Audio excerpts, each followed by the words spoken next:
Namaskar. This is Akhilesh Bhargava. Welcome to Tit-Bits on Business and Finance with me. The real state of the Indian economy remains a matter of concern and a point of debate too. Each party to the argument prefers to see the situation from its own perspective and portfolio, and maybe from its own posturing and politics too. As expected, the government likes to say that things on the economic front are not bad, referring to India's GDP growth rate and its stable GST collections in particular. But in saying so, it overlooks the discomforting factors like an elevated inflation that we face, like the record levels of current account deficit, chronic unemployment, a rising fiscal deficit, and decelerating growth rates of the GDP. The government often refers to the improvement in select high-frequency indicators of its choice to claim that the macroeconomic trends are looking good in India, overlooking the monthly ups and downs in those very high-frequency indicators that it chooses to cite, which show uncertainties in them. The government likes to claim that exports are doing good, ignoring the record levels of current account deficit that are emerging, ignoring the dip in our merchandise exports, and also ignoring the basic reality, which is how can exports do good when the major markets for India's goods, which is the USA and the EU, are in a recession mode. In its one-sided approach to the issue, the government likes to remind us that as per the International Monetary Fund, India remains the fastest growing major economy in the world, without reminding itself in turn that in each of its growth forecasts, the IMF has been sharply pruning India's growth forecast for this year. So we may be the fastest growing economy, but even our growth forecasts are being dipped by the IMF consistently. The government also gloats over the fact that our GST monthly collections have crossed rupees 1.4 lakh crores for the fifth consecutive month. But the reality is that with weakening consumer demand, these collections have relatively plateaued and will not increase significantly till the impact of the GST rate increases by the government kicks in. The GST collections are not reflecting a rising consumer demand, even if they may have crossed 1.4 lakh crores for the fifth consecutive month. The government generally likes to talk relative and comparative when it speaks about the economy, apparently avoiding an assessment of the economy in what we call absolute terms. And what is conspicuously skirted by the government in this talk on the economy is solutions for the real challenges that the Indian economy faces, which is sustainable growth and a build-up of jobs in order to battle chronic unemployment in India. These are the real challenges that we face. The government's case is often the view of a politician on the overall state of the Indian economy and not that of a statesman.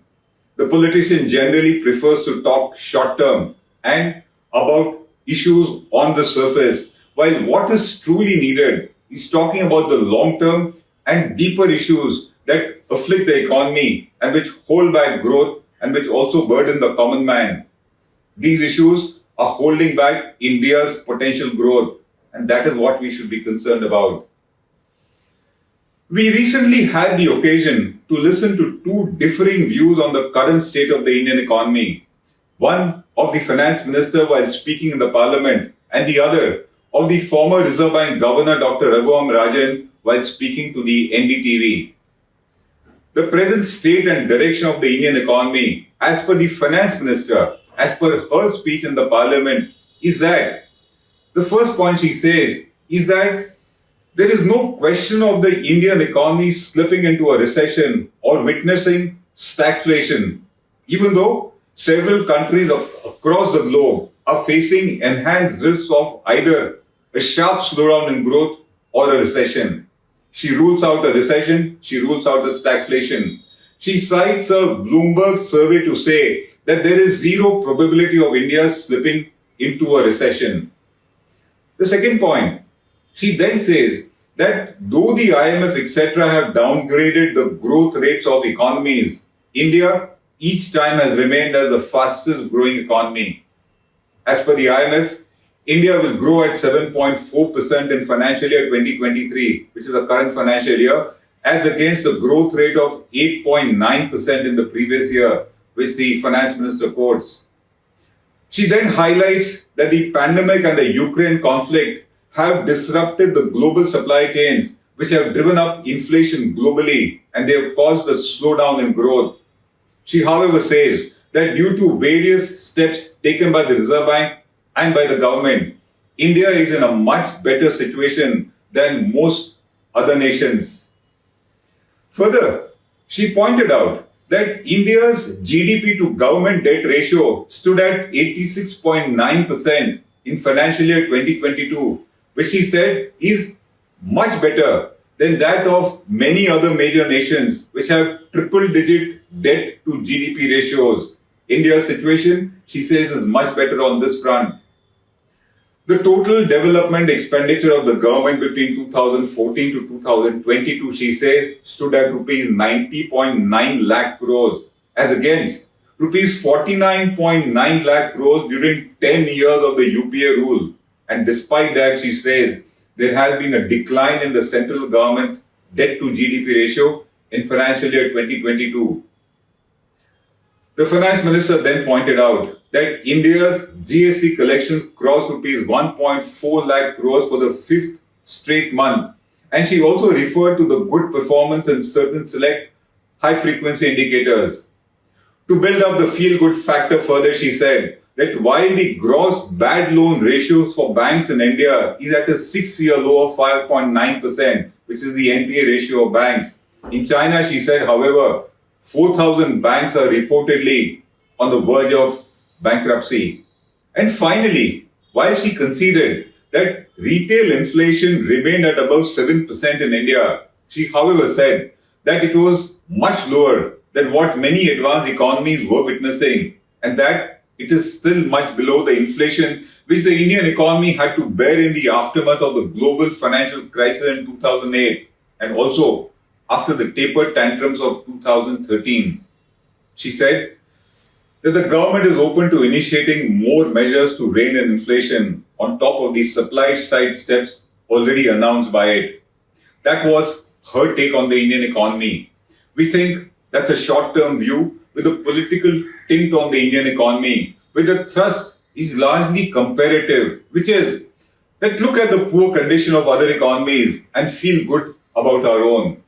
Relatively, we certainly look good at the moment, but that's not what long-term growth about any economy is all about.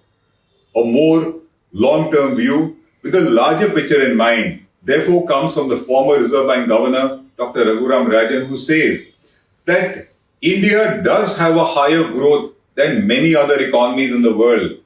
But he says, is this growth enough? He says that growth in India in the past few years has been insufficient to create the levels of employment that we absolutely need. Dr. Rajan says that we are growing faster than many other large economies, but we need more growth to create jobs that we need.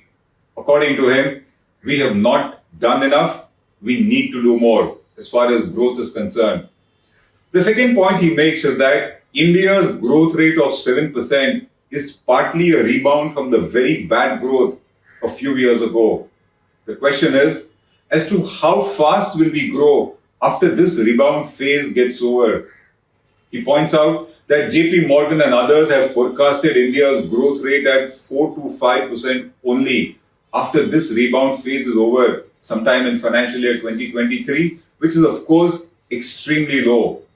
It's low because it is not going to create the kind of jobs that we need. 4 to 5% is not what India deserves and is capable of growing. He then says that a lot of the growth has been jobless in India. Jobs is the number one task for the economy.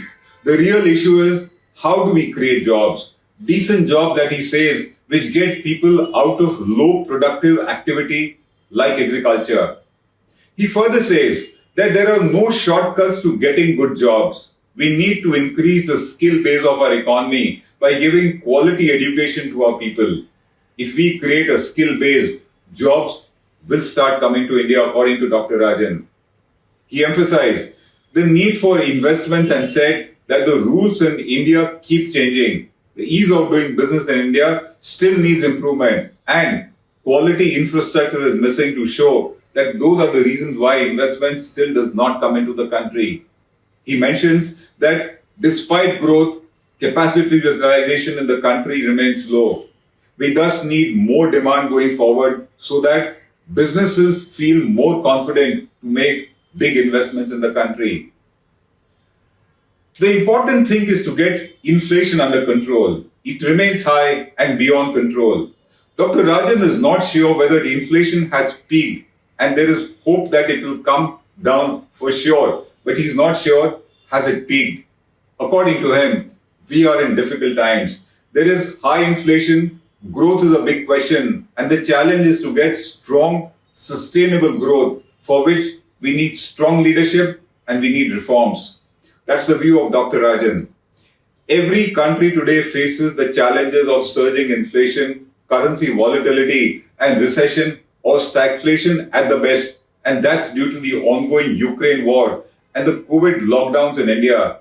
Every nation is combating this situation by increasing interest rates, hoping to suppress inflation at the cost of bringing in recession. India has been no exception to this situation as it increases its interest rates in tandem with the US Fed and others.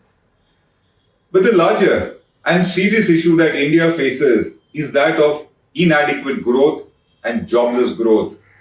We are not growing fast enough despite having the potential to do so, and with our growth, jobs have not come through. If Dr. Rajan points out this burning issue, so do the likes of Anand Mahindra do so now. In his address to the recent annual general meeting of Mahindra, he said that the government has announced plans to hire 1 million in government jobs by 2023. But then, given that we have a workforce of 900 million, there is a lot more to do, he points out. India has an unemployment rate of 7 to 8% because job growth has not kept pace with GDP growth in the country. Mr. Mahindra says that job creation is happening mainly at the lower end of the gig economy, which is drivers for Uber, delivery for Zomato, etc., which he says is not enough. Those are the issues, which is low growth and jobless growth, that we think need to be bothered about. We need to be bothered about, and they need to be discussed and talked in the parliament, which is unfortunately missing. Things may look good comparatively, but that's certainly not enough. India needs to grow faster. We need our jobs back. We need to ensure that all these millions of youth who sit unemployed today get gainful employment. And those are matters to really discuss. And this is where our long-term growth and prosperity would really come. This is Akhilesh Bhargava signing off till we meet again. Namaskar.